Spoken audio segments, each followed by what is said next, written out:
देखिए भाई, ट्रिगो का एक और बहुत इंपॉर्टेंट क्वेश्चन देखते हैं। ये आपका एक्स्ट्रा क्वेश्चन है, सपोर्टिंग मटेरियल में भी आएगा, एग्जाम्पलर में भी है, इसको जरूर करना है, ठीक है, बहुत इंपॉर्टेंट है। देखो आपको दे रखा है X cos theta is equal to Y cos theta plus 2π/3 is equal to Z cos theta plus 4π/3। यहाँ से आपको वैल्यू निकालनी 1/x प्लस 1/y प्लस 1/z। इसके लिए आपको कम से कम x/y/z सेपरेट करना पड़ेगा इस इक्वेशन में से। अब देखो यहाँ पे हमें 3 वैल्यू इक्वल टू में दे रखी है, तो इनको सॉल्व करने के लिए हम लोग सबसे पहले क्या करेंगे, इसको लेट कर लेंगे के, एक कांस्टेंट वैल्यू के को लेट कर लेंगे, ठीक है। मैंने इसको लेट कर लिया इज इक्वल टू के,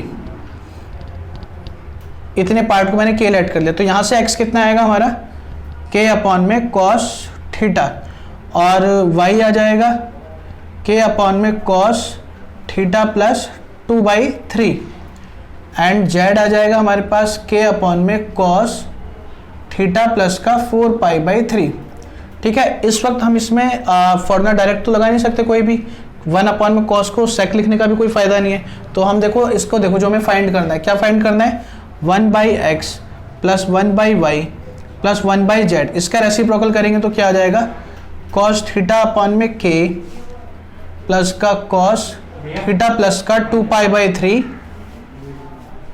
k प्लस का कॉस थीटा 4π/3 अपॉन में k। यहाँ से 1/k हमारा कॉमन आ रहा है, और cos थीटा, अब मैं यहाँ पे cos a plus cos b का फॉर्मूला लगाऊंगा, ठीक है, cos a plus cos b का। तो उसके लिए मैं क्या करूँगा, बड़े एंगल को पहले लिख दूंगा, छोटे एंगल को बाद में, मतलब ऐसे cos थीटा प्लस 4π/3 और प्लस का cos थीटा प्लस का 2π/3, ये मैंने इसको लिख दिया, ठीक है। देखो तो यहाँ पे आ गया प्लस का, क्लियर है। अब यहाँ पे आप cos a plus cos b का फॉर्मूला लगाओगे, ये हो गया a, ये हो गया b, तो यहाँ पे क्या आएगा, 1/k cos थीटा प्लस का cos a plus cos b का फॉर्मूला लगाओ, देखो क्या आएगा, 2 cos a प्लस b मतलब थीटा प्लस 4π/3 प्लस का थीटा प्लस 2π/3 अपॉन में 2 इंटू में cos a माइनस बी मतलब theta plus 4π/3 minus theta plus 2π/3 और होल अपॉन में 2, ठीक है।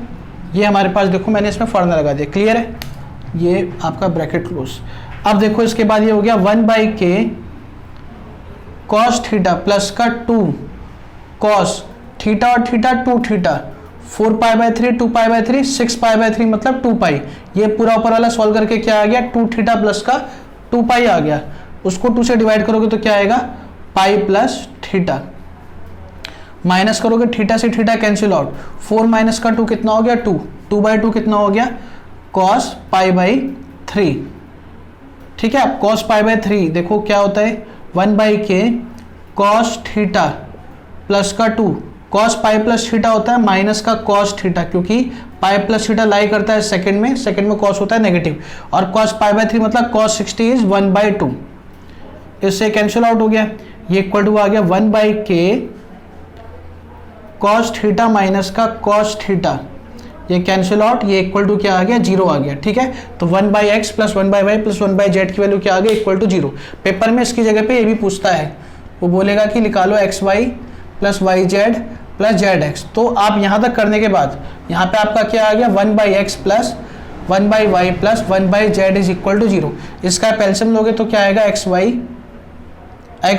प्लस का yz प्लस का zx अपॉन में xyz इज इक्वल टू 0, ये उधर जाके 0 हो गया, xy प्लस का yz plus zx is equal to 0, ठीक है। तो ये आपका आंसर आ गया। तो ये भी पूछता है, तो इसके लिए ध्यान रखना, ये वाली टर्म आपके पास जब भी आएगी जब आप इसका एलसीएम लोगे। तो अगर ये भी क्वेश्चन पूछता है तो आपको तब भी यही फाइंड करना पड़ेगा, आप मल्टीप्लाई नहीं कर सकते, ठीक है। तो ये बहुत इंपॉर्टेंट क्वेश्चन है, इससे अच्छे से कर देना। बाकी क्वेश्चन हम लोग करते हैं अगली क्लास में।